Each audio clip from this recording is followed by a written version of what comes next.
வணக்கம். நீங்கள் பார்த்துக் கொண்டிருப்பது தமிழசேஃபம் யூடியூப் சேனல். நானும் அவரும் நிகழ்ச்சியில் மீண்டும் உங்களை சந்திப்பதில் மிகுந்த மகிழ்ச்சி அடைவது முனைவர் ரத்னமாலா ப்ரூஸ் மற்றும் முனைவர் ப்ரூஸ். இன்னைக்கு எதை பத்தி பேச போறீங்க அப்படின்னு சொல்லி நீங்க அவளோட எதிர்பார்த்து காத்துட்டு இருப்பீங்க. என்ன அப்படின்னு சொல்லிடுறேன். பொங்கல் எல்லாருமே ரொம்ப ரொம்ப அற்புதமா கொண்டாடி இருப்பீங்க. சென்னையில பொங்கல் அப்படின்னு சொல்லும் போது ரெண்டு விஷயம் உங்களுக்கு ஞாபகத்துக்கு வரும். எதுன்னு சொல்லுங்க? ஒண்ணு சென்னை சங்கமம், இன்னொன்னு புத்தக கண்காட்சி. கண்டிப்பா ரெண்டுமே மிக பிரம்மாண்டமான நிகழ்ச்சி.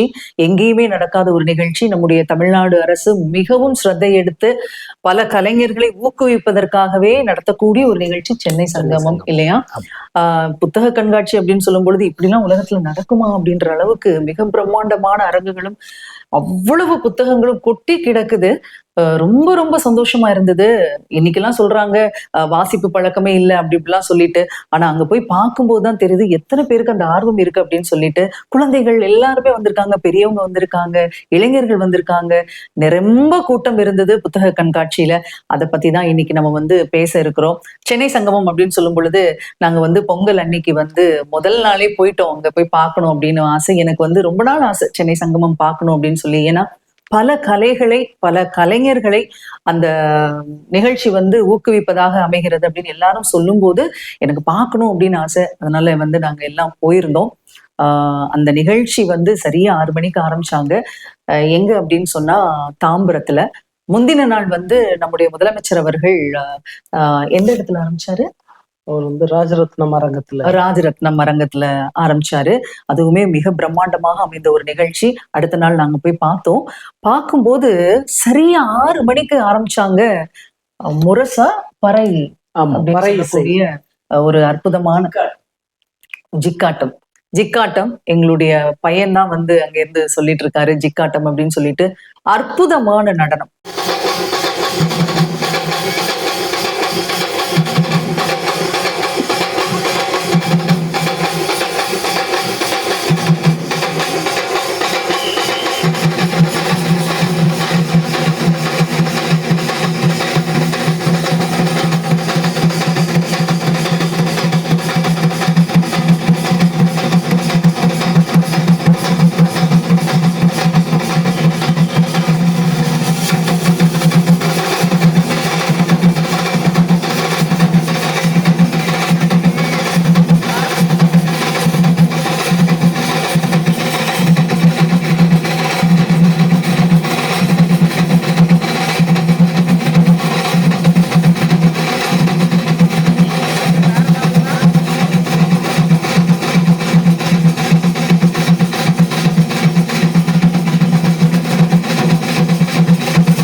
அங்க இருக்கக்கூடிய குழந்தைகளை எல்லாம் ஆட வச்சுட்டாங்க. குழந்தைகளை என்னங்க, எல்லாருமே ஆட ஆரம்பிச்சுட்டாங்க. அப்படி ஒரு அற்புதமான ஒரு நிகழ்ச்சியோட அன்னைக்கு வந்து சங்கமம் ஆரம்பிச்சது. சங்கமம் அப்படின்னு சொல்லும் பொழுது முன்னாடி வந்து சென்னையில மட்டும் தான் நடந்ததுன்னு நினைக்கிறேன். ஆமா, இப்போ எல்லா மாவட்டங்களையும் நடத்துறாங்க. சென்னையில மட்டுமே பாத்தீங்கன்னா 20 இடங்கள்ல 20 இடங்கள்ல நடத்துறாங்க அப்படின்னா நினைச்சு பாருங்களேன். எவ்வளவு ஒரு பெரிய ஒரு செயலை வந்து நம்முடைய தமிழக அரசு பண்ணுது அப்படின்னு சொல்லும்போது நம்முடைய முதலமைச்சருக்கு நம்ம நன்றியை சொல்லிக்கணும். ஏன்னா அந்த நிகழ்ச்சி பார்க்கும்போது அங்க வந்த கலைஞர் ஒருத்தர் சொன்னாரு, முன்னாடிலாம் வந்து எங்களுக்கு இந்த மாதிரியான வாய்ப்புகளும் கிடையாது, அதற்கேற்ப வருமானமும் கிடையாது. இப்போ தமிழக அரசு எங்களுக்கு அள்ளி அள்ளி கொடுக்குது அப்படின்னு சொல்லும் பொழுது நிச்சயமா நம்முடைய முதலமைச்சர் அவர்களுக்கு வந்து மீண்டும் நன்றியை நம்ம தெரிவிச்சுக்கணும். ஏன்னா கலைஞர்கள் வாழ்க்கையில வந்து ஒளியேத்துறது அப்படிங்கறதெல்லாம் வந்து சாதாரண விஷயம் கிடையாது. அவங்களுடைய மனசு குளிரும் போது இந்த மண் குளிரும், எல்லோருடைய மனங்களும் குளிரும் இல்லையா? அற்புதமான ஒரு நிகழ்ச்சி. என்னால வந்து என்ன சொல்றது, வார்த்தைகளே இல்ல அப்படின்னு சொல்ற அளவுக்கு அந்த நிகழ்ச்சி அமைஞ்சது. அந்த கலை மட்டுமா, அதாவது திருநெல்வேலியில இருந்து வந்திருக்காங்க, தஞ்சாவூர்ல இருந்து வந்திருக்காங்க, மதுரையில இருந்து வந்திருக்காங்க. மதுரையில இருந்து வந்த அந்த கரகாட்ட குழு எல்லாமே அவ்வளவு அற்புதமான ஒரு ஆட்டம். உங்களுக்காக சில கிளிப்பிங்ஸை வந்து நாங்க வந்து இந்த வீடியோல வந்து பிளே பண்ணி காமிக்கிறோம்.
அவ்வளவு அற்புதமான ஒரு நிகழ்ச்சி இல்லையா? யாருக்குமே ஒரு நிமிடம் கூட போர் அடிக்குது அப்படின்னு சொல்ற மாதிரியான விஷயங்கள் எதுவுமே இல்ல. அங்க வந்து நடந்ததெல்லாம் கரகாட்டம் நடக்குது, பொம்மலாட்டம் நடக்குது, பொய் குதிரை ஆட்டம் நடக்குது, சிலம்பாட்டம், பொய்க்கால் குதிரை ஆட்டம் நடக்குது, சிலம்பாட்டம் நடக்குது, அந்த ஆபத்தான விஷயங்கள் எல்லாத்தையும் பண்றாங்க. அந்த தீப்பொறி பறக்கிறதும் அவங்க வாயில இருந்து அந்த தீ வரதும் ரொம்ப ரொம்ப பிரமிப்பா இருந்தது. எவ்வளவு உழைப்பு அதுல இருந்தது அப்படிங்கறத எங்களால பார்க்க முடிஞ்சது.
நம்மளால முடிஞ்சது என்ன அப்படின்னு பாத்தீங்கன்னா, போய் இந்த நிகழ்ச்சிகளை எல்லாம் பார்த்து ஒரு கைத்தட்டல் கொடுக்குறோம் பாருங்க. அது மட்டும் தாங்க உங்களுக்கு. அந்த ஒவ்வொரு கைத்தட்டல்லையும் அந்த கலைஞர்கள் முகத்துல தெரிஞ்ச அந்த சந்தோஷம் வந்து வேற எங்கேயுமே பார்க்க முடியாத ஒரு விஷயம். இவ்வளவு அற்புதமான நிகழ்ச்சிகள் எல்லாம் இங்க நடக்குது அப்படிங்கிறது எத்தனை பேருக்கு தெரியும் அப்படின்றது தெரியல. உங்களுக்கும் இந்த மாதிரி கலைகள் எல்லாம் தெரிஞ்சது அப்படின்னு சொன்னா நிச்சயமா நீங்களும் இந்த நிகழ்ச்சியில பங்கேற்கலாம். அத்தனை பேரையும் மகிழ்விக்கலாம். நிச்சயமா மக்கள் மத்தியில நிறைய வரவேற்பு இருக்கு அப்படின்னு தான் நான் சொல்லுவேன். என்னுடைய தனிப்பட்ட கருத்து அதுதான். இதுல ஒரு சிறப்பம்சம் என்ன அப்படின்னு பாத்தீங்கன்னா, அசாம் மாநிலத்தை சேர்ந்த பெண்கள் அவர்களுடைய பாரம்பரிய நடனமான பிஹு நடனம் அப்படிங்கறத ரொம்ப ரொம்ப அற்புதமா வெளிப்படுத்தினாங்க. அதாவது வந்தாரை வாழ வைக்கும் நாடு தமிழ்நாடு இல்லையா, எந்த கலைகளையும் நாங்க மதிப்போம் அப்படின்னு சொல்லிட்டு அடுத்த மாநிலம் அப்படின்னு கூட நம்ம பார்க்கல, அந்த மாநிலத்தின் பாரம்பரிய நடனம் எது அப்படின்னு சொல்லி அதுக்கும் முக்கியத்துவம் கொடுத்தாங்க பாருங்க. அதுதான் அதுல ஹைலைட்.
சரி, இப்போ உங்ககிட்ட நான் ஒண்ணு கேட்க போறேன்.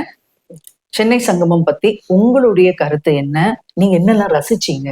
சென்னை சங்கமத்துல அந்த விழா முழுமையாகவே நான் ரசிச்சேன். அதாவது நம்ம தமிழர்களுடைய பாரம்பரிய நடனம், இசை, கலை எல்லாத்தையுமே நம்ம கண் முன்னாடி கொண்டு வந்தாங்க. அதுக்கு தமிழ்நாடு அரசுக்கு மிகப்பெரிய ஒரு நன்றி நம்ம சொல்லணும். இதுல வந்து ரொம்ப சந்தோஷமா இருந்தது, மன நிறைவா இருந்தது. ஒரு 3 hours எப்படி போச்சுன்னே தெரியல. அந்த அளவுக்கு சின்ன குழந்தைங்கள்ல இருந்து வயதான குட்டி குழந்தை ஒண்ணு ஆடிச்சு பாருங்க. வந்த நேரத்துல இருந்து நாங்க திரும்பி வர்ற வரைக்கும் அந்த குழந்தை சளைக்காம, கொஞ்சம் கூட களைப்பே இல்லாம அவ்வளவு அற்புதமான நடனம். இங்கேயும் பார்த்துட்டு அங்கேயும் பார்த்துட்டு அப்படியே என்ன பண்றதுன்னு தெரியல. அந்த அளவுக்கு திக்குமுக்காடி போனோம் அப்படின்னு தான் சொல்லணும். இசையை சொல்றதா, பாட்டை சொல்றதா, இந்த மக்களுடைய அந்த உற்சாகத்தை சொல்றதா அப்படின்ற மாதிரி மிக அழகான ஏற்பாடு. அங்கே ஸ்டால் எல்லாம் போட்டிருந்தாங்க. ரொம்ப பிளான்டா, ரொம்ப நேர்த்தியா அமைக்கப்பட்டிருந்த ஒரு நிகழ்ச்சி அப்படின்னு தான் சொல்லணும். நிச்சயமா தமிழக அரசின் கலை பண்பாட்டுத்துறைக்கு நாம் மிகுந்த கடன் பட்டிருக்கிறோம் அப்படின்னு தான் சொல்லணும். அந்த அளவுக்கு வந்து ரொம்ப ரொம்ப அற்புதமா ஏற்பாடு பண்ணியிருந்தாங்க. அங்க இருந்த வந்து லோக்கல் எம்எல்ஏ வந்திருந்தாரு இல்லையா நிகழ்ச்சிக்கு. அவர் வந்து அதுல ஒரு விஷயம் சொல்லுங்க. ஆமா, அவர் வந்து அந்த கலைஞர்களை பாராட்டி அவங்களுக்கு வந்து கேஷ் பிரைஸ் கொடுத்தாரு. ஸ்பாட்ல வந்து கொடுத்தாரு. அந்த கலைஞர்கள் முகத்துல அப்படி ஒரு மகிழ்ச்சி. எவ்வளவு கொடுக்குறோம் அப்படின்றது இல்லைங்க. அந்த கலைஞர்களை மதிச்சு அவங்களுடைய அந்த திறமைக்கு ஒரு பரிசு கொடுத்தாரு பாருங்க. அந்த நேரத்துல வந்து எல்லாரும் ரொம்ப சந்தோஷப்பட்டோம். அவ்வளவு மகிழ்ச்சியா இருந்தது. முதலமைச்சர் உட்பட, எம்எல்ஏக்கள் உட்பட, கவுன்சிலர்கள் உட்பட எல்லாரும் இந்த கலையை வளர்க்கறதுக்கு அந்த ஏற்பாடுகளை பண்ணிட்டு இருக்கிறப்போ, தமிழன் அப்படிங்கிற அந்த உணர்வுல செய்யறது தானே. கண்டிப்பா கண்டிப்பா அது நம்மளும் அதுல ஒரு விஷயம் செய்யலாம். இவங்கள நம்ம எந்தெந்த விழாக்கள்ல பயன்படுத்த முடியுமோ, நம்ம ஊர்ல விழாக்கள்ல கண்டிப்பா இவங்களை கூப்பிட்டு நம்ம பயன்படுத்தணும். சரியான ஒரு பாயிண்ட் நீங்க சொல்லியிருக்கீங்க. எத்தனையோ திருவிழாக்கள் வந்து நம்முடைய தமிழ்நாட்டுல நடந்துட்டு இருக்கு. கோயில்களா இருக்கட்டும், வீட்டு சுபகாரியங்களா இருக்கட்டும், எந்த நிகழ்ச்சிகளையும் இந்த கலைஞர்களை வந்து நம்ம பயன்படுத்தணும். அவங்களுடைய அந்த கலைகள் எல்லாமே வெளியில வரணும் அப்படிங்கறதுதான் எங்களுடைய ஆசை. இந்த பாக்குறவங்க எத்தனை பேர் அதுல வந்து இன்ட்ரெஸ்டடா இருக்கீங்களோ அவங்க எல்லாருமே அவங்களுக்கு வந்து கை கொடுத்து உதவுங்க அப்படிங்கறத நம்ம இந்த நிகழ்ச்சி மூலமா வேண்டிக்கலாம் கலைஞர்கள் சார்பா. ஏன்னா எனக்கு ரொம்ப பிடிக்குங்க. பாட்டும் பிடிக்கும், நடனமும் பிடிக்கும், இன்ஸ்ட்ருமெண்டல் மியூசிக்கும் பிடிக்கும், இசை கேட்பதும் பிடிக்கும். அப்படின்றதுனால இந்த கலை அப்படின்னு சொல்லும் பொழுது என்னவோ நமக்கு எங்கேயோ இருந்த மாதிரி உள்ளார்ந்த ஒரு மகிழ்ச்சி. ஆமா, உள்ளார்ந்த மகிழ்ச்சி நெகிழ்ச்சி எல்லாம் சொல்லலாம். அப்படி மன நிறைவோட நாங்க வந்து இந்த சென்னை சங்கமம் நிகழ்ச்சியை பார்த்துட்டு வீட்டுக்கு திரும்பணும். முழுக்க முழுக்க அதை பத்தின பேச்சுதான் வீட்டுல. எப்பேற்பட்ட ஒரு ஏற்பாடும், எப்பேற்பட்ட கலைஞர்களும், எவ்வளவு திறமைகளும், ஆஹா என்ன சொல்றதுன்னு தெரியல இல்லையா? சென்னை சங்கமம் நிகழ்ச்சி அப்படியே இருக்கு. நீங்களும் என்னன்னைக்கும் அரசு வந்து இதை தொடர்ந்து அவங்களுக்கு உதவி பண்ணி அவங்களுடைய கலை அழியாம அவங்க வந்து அதை வளர வைக்கணும். கண்டிப்பா கண்டிப்பா கண்டிப்பா செய்வாங்க அப்படிங்கிற நம்பிக்கையோட இருப்போம். சரி, சென்னை சங்கமம் பத்தி பேசிட்டோம். சில கிளிப்பிங்ஸ் கூட உங்களுக்காக நம்முடைய வீடியோல வந்து இணைக்கப்படும். அதை பாருங்க, நிறைய பேருக்கு ஷேர் பண்ணுங்க. அந்தந்த மாவட்டங்கள்ல நடக்கக்கூடிய இந்த கலை நிகழ்ச்சிகளுக்கு நீங்களும் போய் உங்களுடைய ஆதரவு கொடுங்க.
சரி, சென்னை சங்கமம் பத்தி நிறைய பேசிட்டோம்.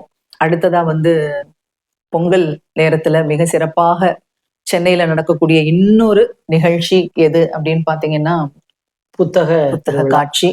49வது புத்தக கண்காட்சி சென்னை நந்தனம் மைதானத்துல ரொம்ப ரொம்ப சிறப்பா நடைபெற்றுட்டு இருக்கு. அதுல நாங்களும் கொஞ்ச நேரம் ஒதுக்கிட்டு வந்தோம்.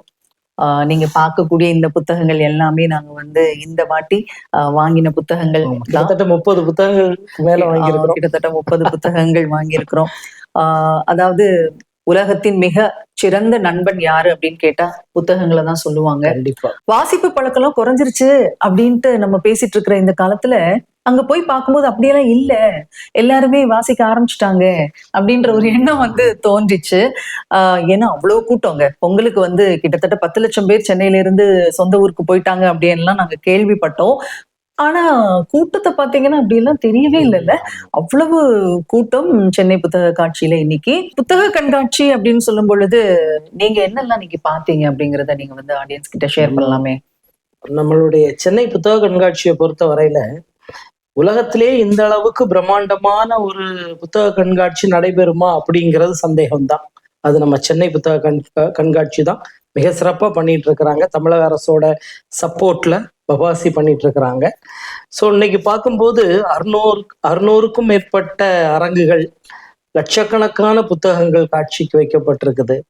பல்லாயிரக்கணக்கான மக்கள் கூட்டம் கூட்டமா சாரை சாரையா வந்து உங்க முகத்துல தெரிஞ்ச அந்த சந்தோஷம் அப்படிங்கிறது வந்து ரொம்ப ஆச்சரியமா இருக்கு இல்லையா? ஆமா, அவ்வளவு ஆர்வமா வந்து புத்தகங்கள் வாங்கிட்டு போறாங்க. அதனால வாசிப்பு பழக்கம் எல்லாம் குறைஞ்ச மாதிரி தெரியல. யங்ஸ்டர்ஸ் வந்து கொஞ்சம் பேர் ஓகே மொபைலுக்கு அடிக்ட் ஆகி கொஞ்சம் பேர் இருக்கலாம். பட் ஸ்டில் புத்தகங்கள் மீது உள்ள காதல் குறையல. ஒருவேளை குறைஞ்சு இருந்திருக்கலாம் ஒரு 10 வருஷத்துக்கு முன்னாடி. இப்ப திருப்பியும் வாசிக்கிறதுக்கு ஆரம்பிச்சிட்டாங்களோ அப்படின்ற அளவுக்கு இளைஞர்கள் கூட்டம் அங்க வந்து இருந்தது. நிறைய விஐபிகள்லாம் வந்திருந்தாங்க புத்தக கண்காட்சிக்கு. ரொம்ப அற்புதமான ஏற்பாடு ரொம்ப மிக நேர்த்தியா செஞ்சிருந்தாங்க. ரொம்ப ரொம்ப அற்புதமான ஒரு கண்காட்சி. இந்த புத்தக கண்காட்சியில எங்களுடைய புத்தகங்களும் இடம்பெற்றிருந்தன அப்படின்னு சொல்றதுல ரொம்ப சந்தோஷப்படுறேன். எங்கள் அப்படின்னு சொல்றீங்களே, யாரு அப்படின்னு நீங்க கேட்கலாம். நானும் ஒரு எழுத்தாளர், என்னுடைய கணவரும் ஒரு எழுத்தாளர், என்னுடைய மகனும் ஒரு எழுத்தாளர், மூத்த மகனும் ஒரு எழுத்தாளர். அவருடைய பெயர் ஹாரி கிருஷ்ணா. இதுவரையில் 4 புத்தகங்களே எழுதியிருக்காரு. அவருடைய புத்தகமும் அந்த அரங்கில் இடம்பெற்றது. ரொம்ப ரொம்ப சந்தோஷமான விஷயம். பல விருதுகளையும் வாங்கியிருக்கிறாரு அவர் புத்தகம் எழுதி. அதை இந்த நேரத்துல வந்து நான் உங்ககிட்ட பகிர்றதுல ரொம்ப ரொம்ப சந்தோஷப்படுறேன். இன்னும் நிறைய புத்தகங்கள் அவர் எழுதணும் அப்படிங்கிற ஆசீர்வாதங்களையும் இந்த நிகழ்ச்சியில அவருக்கு வழங்கி நம்ம தொடரலாம். அடியேன் என்ன புத்தகம்லாம் எழுதியிருக்கேன் அப்படின்றதையும், என்னுடைய கணவர் என்னென்ன புத்தகங்கள் எழுதியிருக்கிறாரு அப்படிங்கிறதையும், என்னுடைய மகன் என்னென்ன புத்தகங்கள் எழுதியிருக்கிறாரு அப்படிங்கிறதையும் நிச்சயமா அடுத்த வீடியோல நான் சொல்லுவேன். சரி, நீங்க படிச்ச புத்தகத்திலேயே எந்த புத்தகம் உங்களுக்கு ரொம்ப பிடிக்கும்? ஆல் டைம் ஃபேவரட் புக் அப்படின்னா எந்த புத்தகத்தை சொல்லுவீங்க? எனக்கு ஆல் டைம் ஃபேவரட் அப்படின்னா எப்போதுமே கல்கி, எழுத்தாளர் கல்கியோடைய புத்தகங்கள் தான். அதிலும் குறிப்பா பொன்னியின் செல்வன். அந்த புக் அடிக்கிறதுக்கு வேற புக்கே கிடையாது. அந்த அளவுக்கு கல்கி சொல்லவே வேண்டாங்க. முடிசூடா மன்னர் இல்லையா? அமரர் கல்கி அவர் எழுதின புத்தகத்திலேயே வந்து பொன்னியின் செல்வன் அப்படிங்கறதுதான் மிக சிறப்பான புத்தகம். ஆனா 54 வயசுலேயே இந்த உலகத்தை விட்டு நீங்கி விட்டார் என்றாலும் நம்முடைய மனசுல என்னன்னைக்கும் இடம் பிடிச்சிருப்பாரு அவரு. இன்னும் இருந்தா இன்னும் 10 நாவல்கள் நமக்கு கிடைச்சிருக்கும் பொன்னியின் செல்வன் மாதிரி இல்லையா? பொன்னியின் செல்வன் அப்படின்னு சொல்லும்போது எந்த கேரக்டர் உங்களை ரொம்ப ரொம்ப பாதிச்ச கேரக்டர், எது ரொம்ப பிடிச்ச கேரக்டர் அப்படிங்கறத சொல்லுங்களேன். ஆப்வியஸ்லி அதுல எந்த மாற்றமும் இல்ல, வந்தியத்தேவன் கதாநாயகனே அவர் தான் இல்லையா? ஆக வந்தியத்தேவனை பிடிக்காம யாருமே இருக்க முடியாது. பொன்னியின் செல்வன் பத்தி பேசும்போது இதை வந்து படமாக்குறதுக்காக எத்தனையோ பேர் முயற்சி பண்ணாங்க. அந்த காலத்துல வந்து புரட்சி தலைவர் எம்ஜிஆர் அவர்கள் வந்து முயற்சி பண்ணினாரு. அதுக்கப்புறம் உலகநாயகன் கமல்ஹாசன் வந்து ரொம்பவே முயற்சி பண்ணினாரு. இந்த கதையை வந்து எடுக்கணும் அப்படின்னு சொல்லி நடிகர் திலகம் அவர்கள் கிட்ட வந்து கமல்ஹாசன் பேசிட்டு இருக்கும் பொழுது சிவாஜி என்ன சொன்னாராம்னா, வந்தியத்தேவனுக்கு வந்து அவனை போடு, நீ வந்து ராஜராஜ சோழனா நடி அப்படின்னு சொன்னாராம். அவன் அப்படின்னா அப்படின்னு கமல்ஹாசன் கேட்கும்போது அவனை போடு அப்படின்னாராம். யாரு அப்படின்னு கேட்கும்போது ரஜினிகாந்த் போடு அப்படின்னு சொன்னாராம். கமலோட ரியாக்ஷன் எப்படி இருந்திருக்கும் அப்படிங்கிறது நமக்கு தெரியல, அவருக்கு தான் தெரியும். அப்படி பொன்னியின் செல்வன் அப்படின்னு சொல்லும் பொழுது நிறைய பேர் முயற்சி பண்ணி இறுதியாக டைரக்டர் மணிரத்னம்க்கு தான் அந்த சான்ஸ் கிடைச்சிருக்கு. கார்த்திக்கு தான் அந்த கொடுப்புட கிடைச்சிருக்கு வந்தியத்தேவன் கேரக்டர்ல வந்து நடிக்கணும் அப்படின்னு சொல்லி. எம்ஜிஆரே டபுள் ஆக்ட்ல நடிக்கணும்னு ஆசைப்பட்டிருக்கேன். வந்தியத்தேவனாகவும் நடிக்கணும், ராஜராஜ சோழன் நிச்சயமா அது வந்து நியாயமான ஆசை அப்படின்னு தான் சொல்லும். ஏன்னா ராஜராஜ சோழன் கேரக்டரை விடுறதா இல்லைன்னா வந்தியத்தேவனை விடுறதா, 2 பேரும் அப்படி அற்புதமான கதாபாத்திரங்கள் பொன்னியின் செல்வன்ல இல்லையா. கண்டிப்பா அவருடைய ஆசை வந்து ஒரு பேராசை எல்லாம் சொல்ல முடியாது, நியாயமான ஆசைதான். ஆனா என்ன, கடைசி வரைக்கும் எடுக்க முடியல அப்படிங்கிறது ஒரு பெரிய சோகம். இருந்தாலும் கார்த்திக்கு தான் வந்து லக் அப்படின்னு நம்ம சொல்லலாம்.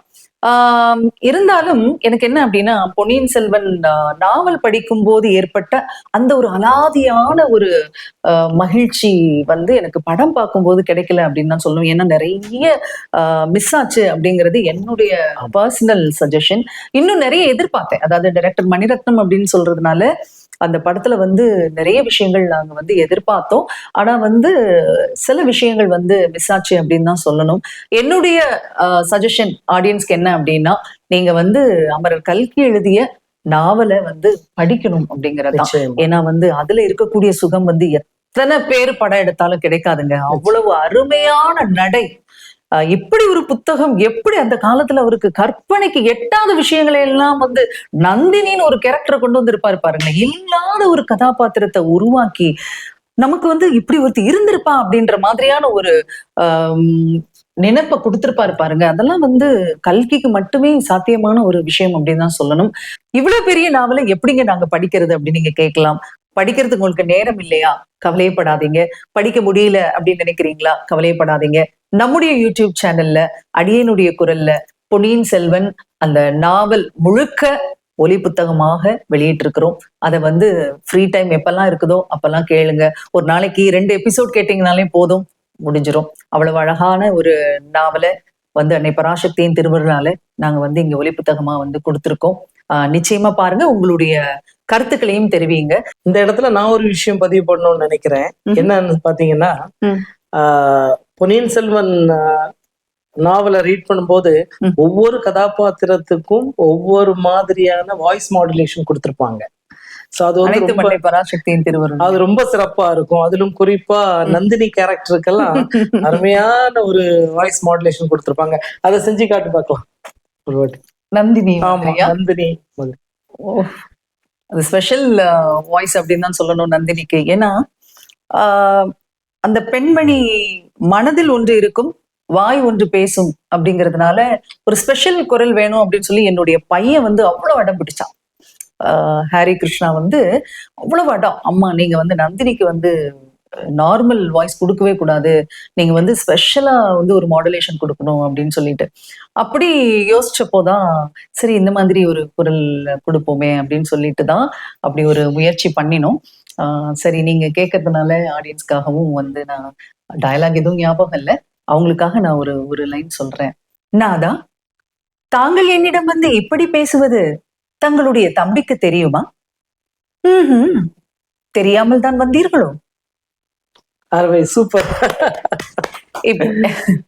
இப்படிதாங்க போகும் டயலாக். வந்து எனக்கு ஞாபகம் இல்லாததுனால நந்தினியா மாறி இவங்க கிட்ட ஒரு வசனம் பேசியாச்சு. இப்படி கதாபாத்திரத்துக்கு ஏற்றவாறு சில மாடுலேஷன் நம்ம கொடுத்தோம். கண்டிப்பா இதுல வந்து அந்த சினிமாவை வந்து இதுல கொண்டே வர வேண்டாம் அப்படிங்கறதுதான் என்னுடைய இது. பிகாஸ் அதை யோசிக்கவே வேண்டாம். நாவல், அந்த நாவலை ரீட் பண்ணும் போதே கல்கியே நமக்கு எல்லா விஷயங்களையும் காட்சிப்படுத்தி இருப்பார் ரொம்ப அருமையாக. அதோட சேர்ந்து ஒலி புத்தகமா பேசி வச்சிருக்கிறாங்க. அதை நீங்க வந்து கேட்கும் போது இன்னும் அதிகமா அதுல டிராவல் பண்ற ஒரு ஃபீல் கண்டிப்பா உங்களுக்கு வரும். கண்டிப்பா சோழர்கள் காலத்துக்குள்ளேயே நம்ம போயிடுவோம் இந்த நாவலை வந்து நம்ம கேட்கும் போது. சரி, அவங்க கிட்ட சொல்லியாச்சு. நிறைய பேர் நம்முடைய ஒலி புத்தகத்தை கேட்டு மனதார பாராட்டினார்கள். நிறைய பேர் வந்து போன் மூலமா வந்து பாராட்டு தெரிவிச்சாங்க, மெசேஜஸ் எல்லாம் கொடுத்தாங்க. அவங்க எல்லாருக்குமே என்னுடைய மனமார்ந்த நன்றியை தெரிவித்துக் கொள்கிறேன். அவங்களுடைய அந்த ஊக்கம் தான் நமக்கு வந்து தொடர்ந்து பல ஒலி புத்தகங்களை வந்து வெளியிட பண்ணியிருக்கு அப்படின்னு நம்ம சொல்லலாம். இது மட்டும் இல்லைங்க, பார்த்திபன் கனவு, அப்புறமா வந்து சிவகாமியின் சபதம், அப்புறமா அவர் எழுதின கதைகள், நாவல்கள் நம்முடைய யூடியூப் சேனல்ல வந்து ஒலி புத்தகங்களா இருக்கு. கேளுங்க, கேட்டு மகிழுங்க. எங்களுக்கு வந்து சஜஷன்ஸ் கொடுங்க அப்படின்னு சொல்லிட்டு, இப்ப வந்து நீங்க சொல்லிட்டீங்க அமரர் கல்கி அவர்களுடைய நாவல்கள் எல்லாம் எனக்கு ரொம்ப பிடிக்கும் அப்படின்னு சொல்லிட்டு. ஆப்வியஸ்லி எனக்குமே வந்து கல்கி அவர்களுடைய நாவல் தான் ரொம்ப பிடிக்கும். ஆமா, நீங்க இதுல எழுத்துலகின் முடிசூடா முந்திக்கிட்டீங்க. மன்னன். ஆமா, எழுத்துலகின் முடிசூடா மன்னன் என்னைக்குமே அவர்தான். அவருடைய நாவல் அடிச்சுக்கிறதுக்கு இன்னொரு நாவல் வரப்போறதே கிடையாது அப்படிங்கறத நம்ம வந்து அடிச்சு சொல்லலாம் இந்த நேரத்துல. சரி, கல்கியை தாண்டி உங்களுக்கு வந்து பிடிச்சவங்க எழுத்தாளர்கள், இப்ப இருக்கக்கூடிய எழுத்தாளர்களா இருக்கட்டும், இல்லைன்னா வந்து அவருடைய சமகாலத்திலே வாழ்ந்தவர்களா இருக்கட்டும், யார் உங்களுக்கு பிடிக்கும் அப்படின்னா யார சொல்லுவீங்க? கல்கியை தாண்டி என்னுடைய விருப்பம்னா அகிலனுடைய புத்தகங்கள், அவருடைய கயல்விழி வாசிச்சுட்டு இருக்கிறேன், ரொம்ப அருமையா இருக்கும். நிச்சயமா. வேங்கையின் மைந்தன் வாசிச்சுட்டு இருக்கிறேன். ரொம்ப அதுக்கப்புறமா இந்த காலம் நிறைய எழுத்தாளர்கள் இருந்தாலும் இன்றைய எழுத்தாளர்கள் அப்படின்னு சொல்லும்போது எனக்கு ரொம்ப பிடிச்சது யாருன்னு பாத்தீங்கன்னா கவி பேரரசு வைரமுத்துவோட எழுத்துக்கள் தான். பாடல்களும் அப்படி இருக்கும், அவருடைய புத்தகங்களும் மிக அருமையா இருக்கும். அவருடைய வார்த்தை பயன்பாடு ரொம்ப எனக்கு விருப்பமான ஒரு விஷயம். அதிலும் குறிப்பா கள்ளிக்காட்டு இதிகாசம், அப்புறமா கருவாச்சி காவியம், இந்த மாதிரி புத்தகங்கள் எல்லாம் அவரு சொல்லியிருப்பாருல்ல, தமிழ்ல வந்து இரு பெரும் காப்பியங்கள் அப்படின்னு சொன்னா சிலப்பதிகாரம், மணிமேகலை, அதே போல நான் எழுதிய கள்ளிக்காட்டு இதிகாசமும் கருவாச்சி காவியமும் இரு பெரும் காப்பியங்கள் அப்படின்னு சொல்லி அவரே சொல்லியிருப்பாரு. உண்மையிலேயே அந்த வார்த்தைகள் வந்து அந்த நூலுக்கான டிசர்வ்ட் அப்படின்னு சொல்லலாம். பேர்பட்ட அருமையான ஒரு காவியம் தான் அது, அவர் எழுதின 2 அந்த புத்தகங்களும். அது மட்டும் இல்ல, நிறைய புத்தகங்கள் எழுதியிருக்கிற எல்லா புத்தகமுமே அருமையான புத்தகங்கள். ஆமா, அவருடைய பாடல்களே வந்து அவர் எவ்வளவு புலமை வாய்ந்தவர் அப்படின்னு நம்ம வந்து தெரிஞ்சுக்கலாம் இல்லையா? அவ்வளவு அற்புதமான பிடிச்ச பாட்டு கூட ஒண்ணும் உண்டுல, சின்ன சின்ன மலை துளிகள். ஆமா ஆமா, அதாவது அவருடைய பாடல்கள் நிறைய கவனிக்கப்படாமல் இருக்குதோ அப்படிங்கிற கவலை எனக்கு இருக்கு. ஏன்னா வந்து இளையராஜா மியூசிக்ல வந்த நிறைய பாடல்கள் வந்து மக்களை வந்து சென்று அடைஞ்சுது அப்படின்னு சொல்லலாம். ஏஆர் ரஹ்மான் இசையில பல பாடல்கள் வெற்றியாக அமைஞ்சா கூட சில பாடல்கள் வந்து ரசிகர்கள் மத்தியில வந்து கவனிக்கப்படாமல் இருந்ததோ அப்படிங்கிற கவலை எனக்கு வந்து உண்டு. அதாவது இப்பெல்லாம் சொல்றாங்களா அண்டர் ரேட்டட் சாங் அப்படின்னு சொல்லிட்டு, அப்படி நிறைய சாங்ஸ் வந்து மிஸ் ஆச்சோ அப்படிங்கிற கவலை எனக்கு உண்டு. என்ன அப்படின்னா என் சுவாச காற்று அப்படின்னு நினைக்கிறேன். அந்த படத்துல சின்ன சின்ன மழைத்துளிகள் சேர்த்து வைப்பேனோ அப்படின்ற ஒரு பாடல், நிறைய பேருக்கு இந்த பாடல் தெரியவே தெரியாது. எனக்கே எப்படி தெரியும் அப்படின்னா, நான் காலேஜ் படிக்கும் போது இந்த பாட்டுக்கெல்லாம் வந்து நடனம் ஆடி இருக்கேன்.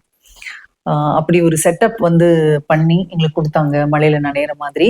அப்போதான் இந்த பாட்டை வந்து கேட்கும் போது ஒவ்வொரு வார்த்தையும் அந்த வாக்கியமும் அவ்வளவு அற்புதமா இருந்தது. இந்த மழையை என்ன சொல்லுவார் தெரியுங்களா? இயற்கை எண்ணெய் கொடுத்த ஒரு பெரிய ஷவர் இது அப்படின்னு சொல்லி ஒரு கவிஞன் கற்பனை பண்றான் அப்படின்னா எப்பேற்பட்ட கற்பனையா இருக்கணும். ஆனா இந்த பாட்டு வந்து அந்த அளவுக்கு ரீச் ஆகல அப்படின்னு தான் சொல்லணும். சின்ன சின்ன மழை துளிகள் சேர்த்து வைப்பேனோ, மின்னல் ஒளியில் நூல் எடுத்து கோத்து வைப்பேனோ அப்படின்னு சொல்லி ஆரம்பமாற இந்த பாடல், சக்கரவாகமோ மழையை அருந்துமாம், நான் சக்கரவாக பறவை ஆவேனோ அப்படின்னு சொல்லி, மழையின் தாரைகள் வைர விழுதுகள் விழுதை பிடித்து விண்ணை சேர்வேனோ அப்படின்னு சொல்லி ரொம்ப ரொம்ப ஒரு அற்புதமான கற்பனை அப்படின்னு தான் சொல்லணும். மின்னல் ஒளியில் நூல் எடுத்து கோத்து வைப்பேனோ, மழையின் தாரைகள் வைர விழுதுகள், அந்த விழுத பிடிச்சு நான் வந்து வானத்துக்கு போயிட மாட்டேனா அப்படின்னு சொல்லி ஆடக்கூடிய ஒரு பாடல். எனக்கு ரொம்ப மலைப்பா இருக்கும், எங்க இருந்து இந்த வார்த்தைகளை அவர் தேடி பிடிக்கிறாரு அப்படின்னு சொல்லி. தமிழ் வந்து அருவியா கொட்டுது அவருடைய கவிதைகள்ல. இந்த பாடல் கூட புல்வெளி புல்வெளி தண்ணில் தேவா இசையில வெளிவந்த ஆசைப்பட பாடல். ஆமா, அதுலயும் நீங்க சொல்லுங்க, அதுல என்ன வரிகள் வரும்? புல்வெளி புல்வெளி தண்ணில் பனித்துளி பனித்துளி வந்து தூங்குது தூங்குது பாரம்மா, அதை சூரியன் சூரியன் வந்து செல்லமாய் செல்லமாய் கிள்ளி எழுப்புது எழுப்புது ஏனம்மா. நம்மளும் தான் பணியை பாக்குறோம், நமக்கெல்லாம் இந்த மாதிரியான ஒரு கற்பனை வருமா அப்படிங்கிறது ஒரு பெரிய கேள்விக்குறி. அவருக்கு இயற்கையிலே வந்து தமிழன்னை அவ்வளவு புலமை கொடுத்திருக்காங்க. சரி, வைரமுத்து அவர்களை பத்தி பேசிட்டே இருக்கலாம். அடுத்ததா வந்து நம்முடைய புத்தகங்கள் பத்தி சில விஷயங்கள் நம்ம சொல்லிடலாம். நிறைய புத்தகங்கள் வாங்கியிருக்கோம், எந்த புத்தகத்தை சொல்றது எந்த புத்தகத்தை விடுறது அப்படின்னு தெரியல. பாத்தீங்கன்னா வந்து என்னுடைய பையனுடைய செலெக்ஷன் அப்படின்னு சொல்லணும். இத வந்து லியோ டால்ஸ்டாயோட அண்ணா கரீனைனா அந்த பார்ட் 1 and part 2 அதெல்லாம் அவரோட செலெக்ஷன். அப்புறம் பாத்தீங்கன்னா ராஜராஜ சோழனுடைய வரலாற்றை சொல்லக்கூடிய அழகர் நம்பி அவர்கள் எழுதிய அந்த புத்தகம் இருக்கு. இங்க பாத்தீங்க அப்படின்னு சொன்னாக்க மாவீரன் அலெக்சாண்டர் பத்தின புத்தகம் இருக்கு. அப்புறமா வந்து ரொம்ப ரொம்ப இன்ட்ரெஸ்டிங்கான புத்தகம். இதுவுமே என்னுடைய பையனுடைய செலெக்ஷன் தான். அதாவது கிறுக்கு ராஜாக்களின் கதை அப்படின்னு சொல்லிட்டு. எல்லா ராஜாக்களுமே வந்து ரொம்ப அறிவுள்ளவங்க அப்படின்னு நம்ம சொல்ல முடியாது இல்லையா? நம்ம இம்சை அரசன் மாதிரி ஆஹ் நம்முடைய இம்சை அரசன் மாதிரி நிறைய அரசர்கள் வந்து நம்முடைய உலகத்துல இருந்திருப்பாங்க இல்லையா? அப்படிப்பட்ட ராஜாக்களுடைய கதை. அவனுடைய டேஸ்ட் எல்லாமே ரொம்ப டிஃப்ரெண்டா இருக்குங்க. நம்முடைய டேஸ்ட் வேற, அவனுடைய டேஸ்ட் வேற. ஆனா என்ன, எல்லாருக்கும் டேஸ்ட் பிடிக்கும், அதுதான் விஷயம். அடுத்து பாத்தீங்கன்னா புதுமை பித்தனுடைய கதைகள், அந்த புத்தகம் இருக்கு.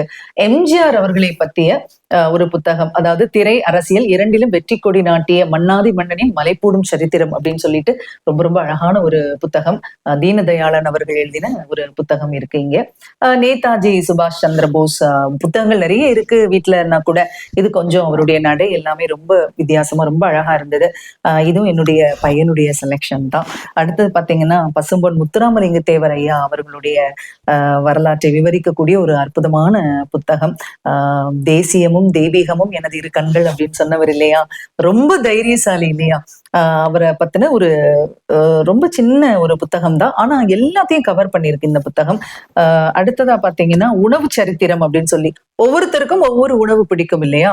அந்த உணவுக்கு பின்னாடி பல வரலாறு இருக்கும். நம்ம வந்து இட்லி சாப்பிடுறோம் அப்படின்னா இட்லிக்கு பின்னாடி ஒரு சரித்திரம் இருக்கும். சப்பாத்தி சாப்பிடுறீங்களா, அதுக்கு பின்னாடி ரொட்டி வரலாறு அப்படின்னு சொல்லி சரித்திரங்கள்லாம் இருக்கும். அதே மாதிரி உணவு சரித்திரம் அப்படின்னு சொல்லிட்டு ஒரு புத்தகம். இதுக்கு பின்னாடி வந்து என்னென்ன வரலாறு இருக்கு அப்படிங்கறத வந்து மிக அற்புதமாக வெளிப்படுத்தக்கூடிய ஒரு புத்தகம் தான் இந்த புத்தகம். அடுத்து பாத்தீங்கன்னா நீங்க சொல்ல போறீங்களா? இல்ல, இது வந்து என்னுடைய கணவருடைய செலெக்ஷன். அவங்களுக்கு வந்து இறையன்பு ஐஏஎஸ் வந்து ரொம்ப ரொம்ப பிடிக்கும். அதாவது ஐஏஎஸ் என்பதை தாண்டி அவர் ஒரு சிறந்த மனிதர் இல்லையா? அவருடைய வார்த்தைகள் எல்லாமே பாத்தீங்கன்னா எல்லோருடைய மனசையும் ஊக்குவிக்கக்கூடிய ஒன்றாக இருக்கும். அப்படி அவர் எழுதின 7வது அறிவு அந்த புத்தகம் வந்து அவங்களுடைய செலெக்ஷன் இந்த புத்தகம். ஆஹா, அடுத்தது வந்து நம்முடைய மண்ணுக்கே சொந்தமான வீரமங்கை வேலுநாச்சியார் அவங்களுடைய புத்தகம். ரொம்ப ரொம்ப சின்ன புத்தகமா இருந்தா கூட எல்லா விஷயங்களும் இதுல வந்து கவர் பண்ணப்பட்டிருக்கு. ரொம்ப அற்புதமான ஒரு புத்தகம். அடுத்தது பாருங்க, ஆண்டன் செகாவ் எழுதின சிறுகதைகளும் குறு நாவல்களும் இதுல வந்து தொகுப்பா இந்த புத்தகத்துல இருக்கு. இந்த புத்தகமும் வாங்கினோம். அடுத்தது பாத்தீங்கன்னா ஜென் கதைகள், அதாவது ஜென் கதைகள். இந்த கதைகள் வந்து எல்லாருக்குமே பாத்தீங்கன்னா சோர்வா இருக்கும்போது சுறுசுறுப்பாக்கக்கூடிய விஷயம். ஜென் கதைகள், இந்த கதைகள் வந்து சின்ன வயசுல இருந்தே நான் கேட்டு கேட்டு நிறைய வந்து கத்துட்டு இருக்கேன். இருந்தாலும் என்னவோ போகும்போதெல்லாம் இந்த மாதிரியான கதைகளை வந்து நான் எடுத்துப்பேன். எனக்கு வந்து மாணவர்கள்ட்ட சொல்றதுக்கும் சரி, ஒரு மேடையில பேசுறதுக்கும் சரி, இந்த மாதிரி கதைகள் வந்து எனக்கு ரொம்பவே யூஸ்ஃபுல்லா இருக்கும். அடுத்து பாத்தீங்கன்னா வடிவேல் சொல்ற மாதிரி என்னடா சின்ன பிள்ளைத்தனமா இருக்கு அப்படின்ற மாதிரி முல்லா கதைகள். இது வந்து நிறைய கதைகள் இருந்தாலும் சில கதைகளை வந்து சில நேரங்கள்ல படிக்கும்போது வந்து ஒரு மனசுக்குள்ள ஒரு சிரிப்பு வரும் பாருங்க. அந்த மாதிரியான கதைகள் ஒண்ணுதான் முல்லா கதைகள். சின்ன வயசுல இருந்தே கேட்டது அப்படின்னா கூட இதுல கொஞ்சம் வித்தியாசமான கதைகளும் இருந்தது. அதனால இதை வந்து நாங்க வாங்கினோம். அடுத்தது பாத்தீங்கன்னா பரமசிவன் அவர்கள் எழுதின அறியப்படாத தமிழகம் அப்படின்னு சொல்லி நம்முடைய தமிழ்நாட்டை பற்றிய பல குறிப்புகள், நமக்கு தெரியாத விஷயங்கள் இந்த புத்தகத்துல அடங்கி இருக்கு. ஸோ இந்த புத்தகம் வாங்கினோம். இது வந்து என்னுடைய கணவருடைய செலெக்ஷன். அடுத்தது பாத்தீங்கன்னா இது என்னுடைய பையன், மீண்டும் சாரு நிவேதிதா அவர்களுடைய இந்த புத்தகம் 0 டிகிரி அப்படின்னு சொல்லிட்டு இந்த புத்தகம் வாங்கியிருக்காரு அவரு. நிறைய பேர் படிச்சிருப்பீங்க அப்படின்னு நினைக்கிறேன். உங்களுடைய கருத்துக்களை வந்து கமெண்ட்ஸ்ல சொல்லுங்க. நான் இந்த மாதிரி இவருடைய சாரு நிவேதிதா புத்தகம்லாம் படிச்சிருக்கேன். அந்த மாதிரி ஏதாவது நீங்க படிச்சிருந்தா கமெண்ட்ஸ்ல வந்து ஷேர் பண்ணலாம். அடுத்தது பாத்தீங்கன்னா நம்முடைய பெரும் தலைவர் காமராஜர் அவர்களை பத்தி பட்டுக்கோட்டை ராஜா அப்படின்றவர் எழுதின புத்தகம். உள்ள வந்து நிறைய படங்களும் நிறைய விஷயங்களும் அவர் வந்து ரொம்ப அற்புதமா எளிய நடையில இந்த புத்தகம் இருந்தது. அதனால இந்த புத்தகம் வாங்கணும். இது என்னுடைய செலெக்ஷன். அடுத்தது செக்வேரா பத்தி. இது யாரோட செலெக்ஷனா இருக்கும் அப்படிங்கிறது நீங்களே கெஸ் பண்ணிருப்பீங்க. ஆப்வியஸ்லி என் பையன் தான் செலக்ட் பண்ணினான். பாண்டியன் அவர்களுடைய செக்வேரா அந்த புத்தகம் இருக்கு. அப்புறம் பாத்தீங்கன்னா திருக்குறள், இது எல்லாருக்குமே தெரியும். ஏற்கனவே நிறைய புத்தகங்கள் இருந்தா கூட இது வந்து இதுல என்ன ஸ்பெஷல் அப்படின்னா நாமக்கல் கவிஞர் வே ராமலிங்கம் பிள்ளை அவர்கள் எழுதின உரை. அதனால இதை நான் வாங்கினேன். அடுத்தது பாத்தீங்கன்னா இது வந்து எனக்கு தமிழகத்தின் புகழ்பெற்ற சிவத்தலங்கள், கோயில்கள் பத்தி தெரிஞ்சுக்கணும் அப்படிங்கிறதுக்காக இருக்கு நிறைய புத்தகங்கள். இருந்தாலும் இந்த புத்தகம் எனக்கு பிடிச்சது, வாங்கினேன். அடுத்தது பாத்தீங்கன்னா, நீரின்றி அமையாத உலகு நமக்கு தெரியும், நீ இன்றி அமையாத உலகு அப்படின்னு சொல்லி வித்தியாசமா ஒரு மோட்டிவேஷனல் புக் எழுதியிருக்காரு முகில் அப்படின்னு சொல்லிட்டு, அந்த புத்தகம் வாங்கியிருக்கோம். இது வந்து சின்ன சின்ன கதைகள். சில நேரங்கள்ல வந்து நமக்குள்ள உள்ள குழந்தைத்தனம் எல்லாம் வெளியே வரும்ல. என்னதான் பெரிய புத்தகங்கள் படிச்சாலும் சில நேரங்கள்ல ஏதாவது கதை புத்தகம் கிடைக்காதா, சின்ன பிள்ளைங்க படிக்கிற கதைகள், அதுக்காக நான் சூஸ் பண்ணியிருக்கேன். அடுத்தது பாத்தீங்கன்னா, மேனேஜ்மெண்ட் உங்கள் உள்ளம் கையில் அப்படின்னு சொல்லிட்டு SLV மூர்த்தி அவர்கள் எழுதின இந்த புத்தகம். கண்டிப்பா, ஏன்னா நாங்க வந்து MBA ப்ரொஃபசர்ஸ் 2 பேருமே. ஸோ மேனேஜ்மெண்ட் வந்து எங்களுக்கு ரொம்ப ரொம்ப பிடிச்ச சப்ஜெக்ட் அப்படின்றதுனால எப்போ புத்தக கண்காட்சி போனாலும் மேனேஜ்மெண்ட் சம்பந்தமா ஏதாவது ஒரு 2 புத்தகமாவது நாங்க வாங்கிட்டு வந்துடுவோம். அந்த வகையில இந்த வாட்டி மேனேஜ்மெண்ட் உங்கள் உள்ளம் கையில் அப்படிங்கிற அந்த புத்தகம் வாங்கியிருக்கோம். அடுத்ததா பாத்தீங்கன்னா, MR ராதா, நடிகைவேல் MR ராதா பத்தின புத்தகம். சினிமா பத்தி ஒரு புத்தகம் வாங்கணும் அப்படின்னு நினைச்சப்போ நிறைய புத்தகங்கள் வந்து இருக்கு வீட்டுல. MR ராதா பத்தின புத்தகம் வீட்டுல இல்ல. அதனால இந்த வாட்டி MR ராதா பத்தின புத்தகத்தை வாங்கியிருக்கோம். அடுத்ததா நீங்க சொல்லக்கூடாதா ஏதாவது? அடுத்ததா இதுவும் வந்து என்னுடைய கணவர், ஏன்னா நான் ஏற்கனவே சொன்ன மாதிரி இறையன்பு அவங்களுக்கு ரொம்ப ரொம்ப பிடிச்ச ஒரு மனிதர். அதனால அவர் எழுதின வைய தலைமைக்குள் அப்படிங்கிற அந்த புத்தகம் வாங்கினோம். அடுத்ததா பாத்தீங்கன்னா, இது எஸ்ராவுடைய புத்தகம், அதாவது வீரம் விளைந்தது அப்படின்னு சொல்லி நிக்கோலாய் ஓஸ்திரோவ்ஸ்கி இவர் எழுதின புத்தகத்தை அவர் தமிழாக்கம் பண்ணியிருக்காரு, S ராமகிருஷ்ணன், அதாவது எஸ்ரா அவர்கள். அந்த புத்தகமும் வாங்கியிருக்கோம். அடுத்ததா பாத்தீங்கன்னா, விக்ரமாதித்தன் கதைகள். என்ன மேடம் எல்லா புத்தகத்தையும் இப்படி வாங்கிட்டு நீங்க கடைசியில பேய் கதை போயிருக்கீங்களே அப்படின்னு சொல்லி. பேய் கதை அப்படின்றத விட இது வந்து நிறைய நீதியை சொல்லி தரக்கூடிய ஒரு புத்தகம் அப்படின்னு சொல்லலாம். விக்ரமாதித்த ராஜாவின் வாழ்க்கையில நடந்தது அப்படின்னு சொல்றாங்க. எனக்கு ரொம்ப பிடிச்சது. சின்ன வயசுல இருந்து இந்த கதையை கேட்டு கேட்டு படிச்சு படிச்சு அந்த புத்தகம் கிழிஞ்சு போச்சு அப்படின்னு சொல்லலாம். அதனால விக்ரமாதித்தன் கதைகளும் வாங்கியிருக்கோம். அடுத்தது பாத்தீங்க அப்படின்னா, அகராதி. இது என்னுடைய பையனுடைய செலக்ஷன். தற்கால தமிழ் சொற் சேர்க்கை அகராதி அப்படின்னு சொல்லிட்டு. ஆக்சுவலா பாத்தீங்கன்னா, ஒரு இன்ஜினியரிங் ஸ்டூடெண்ட். ஸோ அவருக்கு வந்து நிறைய தமிழ் வார்த்தைகள் எனக்கு தெரியணும் அப்படிங்கிறதுக்காக இந்த அகராதி வாங்கியிருக்காரு. ரொம்ப அற்புதமா இருந்தது. எல்லா சொற்களுடைய அர்த்தங்களும் அதை எப்படி பயன்படுத்தணும் அப்படிங்கிறத தமிழ்லையும் கொடுத்துருக்காங்க, ஆங்கிலத்திலையும் கொடுத்துருக்காங்க. ரொம்ப அற்புதமா இருக்கு. அதனால இந்த புத்தகத்தை வாங்கினோம். தெனாலிராமன் கூட இந்த கதைகள் அப்படின்னு சொல்லும்போது யார் செலக்ட் பண்ணிருப்பா அப்படின்னு தெரியும். நான் தாங்க. தெனாலிராமன் கதைகள். சின்ன வயசுல இருந்து அவன் அதான் பையன் கேட்கிறான், அம்மா நீங்க இந்த கதைகள் எல்லாம் விடவே மாட்டீங்களா அப்படின்னு சொல்லி. எத்தனை முறை படிச்சாலும் சலிக்காத தெனாலிராமன் கதைகள். அதனால அதையும் வாங்கியிருக்கோம். ஏன்னா அந்த புத்தகங்கள் எல்லாமே வந்து பாத்தீங்கன்னா எங்களுடைய ஹோம் டவுன்ல இருக்கிறதுனால இங்க இருக்கும்போது படிக்கிறதுக்காக தெனாலிராமன் கதைகள் வாங்கியிருக்கோம். இதை பத்தி நீங்களே சொல்லலாமே. ஓடி போய் செலக்ட் பண்ணாங்க இந்த புத்தகத்தை என்னுடைய கணவர். அப்படி என்ன புத்தகம் அப்படின்னு பார்க்கும்போது, சென்னையின் கதை. நம்ம சென்னையில இருக்கோம், சென்னையை பத்தி தெரியாம எப்படி அப்படின்னு சொல்லிட்டு சென்னையின் கதை அப்படின்னு சொல்லி பார்த்திபன் அவர்கள் எழுதிய இந்த புத்தகத்தை வந்து அவங்கதான் செலக்ட் பண்ணினாங்க. உள்ள எல்லா ஊர்களை பற்றிய வரலாறும், எப்போ அந்த பேர் வந்தது, எந்த வருஷத்துல வந்தது அப்படின்றது ரொம்ப ரொம்ப தெளிவா படத்தோட அழகா கொடுத்திருக்காங்க இந்த புத்தகத்துல. என்னை பொறுத்தளவுக்கு நீங்க இந்த புத்தகம் எல்லாம் வாங்கலாம் அப்படின்னு தான் நான் சொல்லுவேன். அவ்வளவு வர்த்தான ஒரு புத்தகம் அப்படின்னு இதை சொல்லலாம். வாங்கியிருக்காங்க அவங்க, நானும் படிச்சுப்பேன். அற்புதமான ஒரு வரலாறு அப்படியே இவ்வளோ பக்கங்களுக்குள்ள இருக்கு அப்படின்னு சொல்லும்போது நமக்கெல்லாம் ரொம்ப சந்தோஷம் இல்லையா? சென்னையில இருக்கிறோம், சென்னையை பத்தி தெரிஞ்சுக்க வேண்டாமா? கண்டிப்பா. ஆகவே இது ரொம்ப ரொம்ப நல்ல புத்தகம் அப்படின்னு தான் நான் சொல்லுவேன். ஆக இவ்வளவு புத்தகங்களை நாங்க தேர்வு செய்யும் போதே வந்து அங்க நேரம் எல்லாம் முடிஞ்சிருச்சு. அதனால இத்தனை புத்தகங்களோட நாங்க திரும்பி வந்தோம். பொதுவா பாத்தீங்கன்னா எங்களுக்கு வந்து ரொம்ப குறுகிய நேரம் தான் கிடைக்கும் செலவழிக்கிறதுக்கு. ரொம்ப பயனுள்ள வகையில இந்த வாட்டி நாங்க வந்து அந்த குறுகிய நேரத்தையும் பயன்படுத்தினோம் அப்படிங்கிறதுல எங்களுக்கு ரொம்ப ரொம்ப சந்தோஷம். என்ன ஒண்ணுன்னா, இத்தனை புத்தகங்களையும் வாங்கியாச்சு, படிக்க நேரம் வேணும், படிக்கணும் அப்படிங்கறதான். இது எல்லாமே இனி வந்து ஷெல்ஃப்ல நாங்க முறைப்படி அடுக்கி வைத்து எல்லாம் அழகு பார்ப்போம். அதுக்கப்புறமா படிக்கணும் அப்படிங்கறதுதான் எங்க எல்லாருடைய ஆசையும். நீங்களும் இந்த புத்தக கண்காட்சியில என்னென்ன புத்தகங்கள் எல்லாம் பார்த்தீங்க, ஆம், பார்த்தீங்க அப்படி இல்லை என்ன வாங்குனீங்க, உங்களுக்கு ரொம்ப பிடிச்ச புத்தகம் எது, ஏன் அப்படிங்கறதெல்லாம் கூட நீங்க கமெண்ட்ல வந்து சொல்லலாம், ஷேர் பண்ணலாம். இன்னும் கூட நிறைய புத்தகங்கள் இருக்கு மேம், நீங்க வந்து இதெல்லாம் வந்து ட்ரை பண்ணலாம் அப்படின்னு கூட நீங்க சஜஷன் கொடுக்கலாம். கண்டிப்பா அடுத்த முறை நாங்க வந்து போகும்போது அந்த புத்தகங்களையும் நாங்க வாங்கிடுவோம்.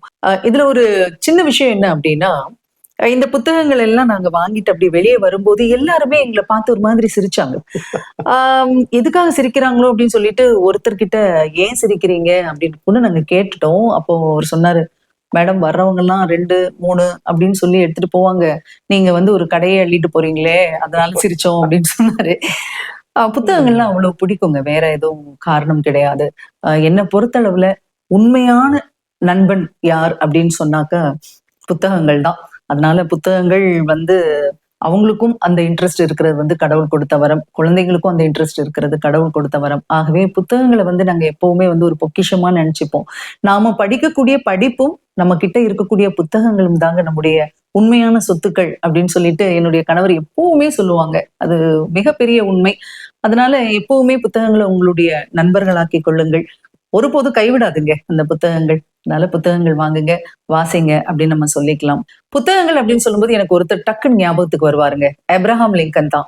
அவ்வளவு ஏழ்மையா இருக்கக்கூடிய காலத்துல கூட அவர் புத்தக வாசிப்பை விடவே இல்லை. அவங்க மனைவி வந்து அவ்வளவு கொடுமைப்படுத்துவாங்களாம். அதாவது இந்த புத்தகத்தெல்லாம் படிச்சுட்டு உனக்கு என்ன கிடைக்க போகுது, இருக்கிற நேரத்தை எல்லாம் நீ வேஸ்ட் பண்றியே அப்படின்னு சொல்லிட்டே இருப்பாங்க போல.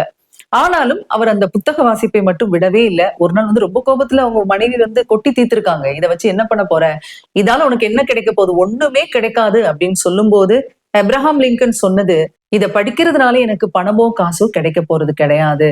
ஆனா என்ன ஒரு பண்புள்ளவனாக ஒரு மனிதனாக மாற்றக்கூடிய சக்தி இந்த புத்தகங்களுக்கு தான் இருக்கு. அதனால நான் இந்த புத்தக வாசிப்பை நான் ஒரு நாளும் விடமாட்டேன் அப்படின்னு சொல்லி காலம் முழுக்க புத்தக வாசிப்புல செலவழிச்சவர் தான் அப்ரஹாம் லிங்கன். புத்தக வாசிப்பு அப்படின்னு சொல்லும் பொழுது இன்னும் நிறைய எடுத்துக்காட்டுகள் சொல்லிட்டே இருக்கலாம் இல்லையா? பகத்சிங் பாருங்களேன், தன்னுடைய இறுதி மூச்சு இருக்கிற வரைக்கும் வாசிச்சுக்கிட்டே இருந்தாரு புத்தகத்தை. அறிஞர் அண்ணா அவர்கள் ஒரு ஆபரேஷன் கூட பாத்தீங்கன்னா இந்த புத்தகத்தை முடிக்கிற வரைக்கும் இந்த ஆபரேஷன் வேண்டாம் அப்படின்னு சொல்லி இருக்காரு. 2 நாள் தள்ளி வச்சிருந்திருக்காரு. எவ்வளவு ஆர்வம் பாருங்க இந்த புத்தக வாசிப்புல இல்லையா? காந்தியா இருக்கட்டும், அம்பேத்கரா இருக்கட்டும், நேதாஜி அவர்களா இருக்கட்டும், உலகத்துல சாதிச்சவங்க யாரா இருக்கட்டும் புத்தகத்தை தான் படிச்சாங்க அப்படிங்கறதுதான் வரலாறு நமக்கு கற்றுத்தருகிற பாடம். அதனால புத்தகம் படிக்கிறதுல செலவிடுங்க, அதெல்லாம் வேஸ்டே கிடையாதுங்க. இன்னும் இளைஞர்களுக்கு சொல்ல போனா வந்து நீங்க போன்ல இருங்க, இருக்காதீங்கன்னு சொல்ல மாட்டேன். பிகாஸ் அதை அவாய்ட் பண்ணவே முடியாது. இன்றைய காலகட்டத்துல எல்லா விதத்திலையும் அது பயனுள்ளதா இருக்கு. ஆனால் புத்தகங்கள் தரக்கூடிய அறிவும் தெளிவும் பண்பும் வேற எதுவுமே தர முடியாது அப்படிங்கிறது தான் எங்களுடைய வாழ்க்கையில நாங்கள் கற்றுக்கொண்ட பாடம். அதனால நிறைய புத்தகங்கள் படிங்க. உங்களுக்கு பிடிச்ச புத்தகம் எது அப்படின்னு சொல்லி நம்முடைய சேனல்ல வந்து கமெண்ட்ல வந்து சொல்லுங்க. எதனால பிடிக்கும் அப்படிங்கிறதையும் சொல்லுங்க. யார் எழுதின புத்தகம் அப்படின்னு சொல்லுங்க. நிறைய விஷயங்கள் நம்ம இப்படி பேசிட்டே போலாம். புத்தகங்கள் வாசிக்கிறதுனால கான்சென்ட்ரேஷன் பவர் வந்து கண்டிப்பா கண்டிப்பா அண்ட் டிசிஷன் மேக்கிங் கூட நல்ல அனுபவத்தை கொடுக்கும் இல்லையா? ஒருத்தர் வந்து தன்னுடைய அனுபவத்துலதான் அந்த புத்தகத்தை எழுதுறாரு அப்படின்னு சொல்லும் போது நமக்கு அதே சூழ்நிலை வரும்போது எப்படிப்பட்ட டிசிஷன்ஸ் எடுக்கலாம் அப்படிங்கறத வந்து நிச்சயமா நம்ம வந்து கத்துக்கலாம் புத்தகங்கள் மூலியமா. இப்படி புத்தகங்கள் அப்படின்னு சொல்லும் போது நான் பாட்டு பேசிட்டே இருப்பேங்க. புத்தகங்களுடைய பலன்கள் அப்படின்னு சொல்லும் பொழுதுதான் கணக்கிட முடியாத பலன்கள். அதனால புத்தகம் வாங்குங்க, புத்தகம் படிங்க. இன்றைய எபிசோட்ல வந்து நம்ம வந்து 2 முக்கியமான விஷயங்கள் பார்த்தோம். ஒண்ணு வந்து கலைகள், அதாவது சென்னை சங்கமம். அடுத்தது வந்து புத்தகங்கள், சென்னை புத்தக கண்காட்சி. இரண்டுமே மீண்டும் சொல்லணும், தமிழ்நாடு அரசு எடுத்திருக்கக்கூடிய மிக முக்கியமான முன்னெடுப்பு அப்படின்னு தான் சொல்லணும். இரண்டும் கலைகளை வெளிப்படுத்தக்கூடிய ஒரு நிகழ்வு, அறிவை வளர்க்கக்கூடிய ஒரு நிகழ்வு. புத்தக கண்காட்சியை பொறுத்தவரை மாவட்டந்தோறும் நடத்துறாங்க. அது மக்கள் போய் அவங்களுடைய சப்போர்ட்டை வந்து கொடுக்கணும், பயன்படுத்தணும் அப்படிங்கறதுதான். ஆகவே இந்த 2 நிகழ்வுகளையும் நீங்க போய் பார்க்கணும், பயன்படுத்தணும் அப்படிங்கறதுதான் எங்களுடைய விருப்பம். முழுக்க முழுக்க எபிசோட் வந்து புத்தகங்களை பற்றியும் கலைகளை பற்றியுமே போச்சு. கலைகளை பற்றி நிறைய பேசல. அந்த கலைகளை பத்தி எல்லாம் தனித்தனியா கூட நம்முடைய வரக்கூடிய வீடியோக்குள்ள வந்து பேசுவோம். ரொம்ப பொறுமையா இந்த வீடியோவை பார்த்த உங்கள் அனைவருக்கும் எங்களுடைய மனமார்ந்த நன்றியினை தெரிவித்துக் கொள்கிறோம். மீண்டும் அடுத்த வீடியோவில் உங்களை சந்திக்கலாம். அதுவரையில் உங்களிடத்திலிருந்து விடைபெற்றுக் கொள்பவர் உங்கள் அன்பின் முனைவர் ரத்னமாலா புரூஸ். வணக்கம்.